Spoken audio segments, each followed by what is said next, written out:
Zdaj pa k bistvu. Glejte, vzroki za podražitev energentov so predvsem v treh skupinah in za resno razpravo o tej temi je treba o tem pač nekaj vedeti oziroma nekaj povedati.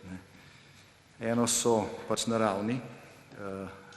Imeli smo sušo v Evropi, imeli smo malo vetra na severu Evrope, bila je daljša zima od povprečja v večini Evrope, kar je vse povečalo porabo energentov in hkrati zmanjšalo proizvodnjo energentov iz tako imenovanih obnovljivih virov, iz vode in vetra. Uveljavili so se nekateri ukrepi tako imenovanega zelenega prehoda oziroma prehoda na brezogljično družbo.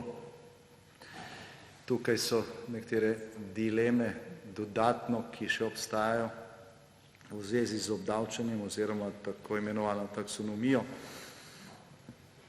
povečale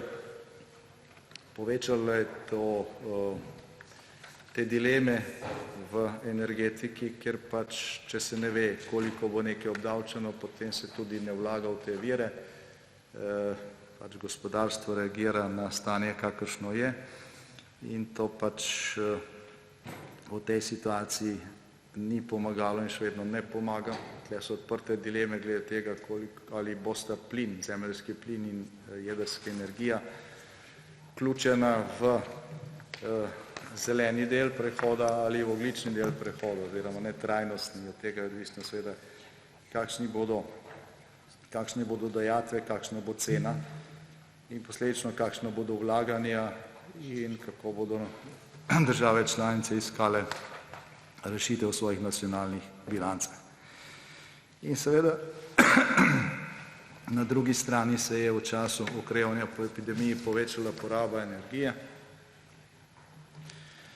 Evropska unija je, po domače rečeno, natisnila veliko denarja, še več so ga natisnile Združene države, Kitajska itak to dela skozi. V tem trenutku praktično vse zaloge plina, ki so na trgu, Kitajsko odkupuje po cenah, za katere niti ne vpraša.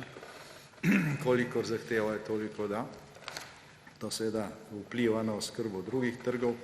Kitajska kupuje tudi vse razpoložljive dobave premoga, glede na to, da so imeli v polovici države redukcijo in tudi plačane, glede na to, kakšna je cena, kjer pač denar tiskajo, več ali manj. In zaradi tega je v tem trenutku tudi mogoče napovedati, da se bo stanje bistveno izboljšalo do konca zime.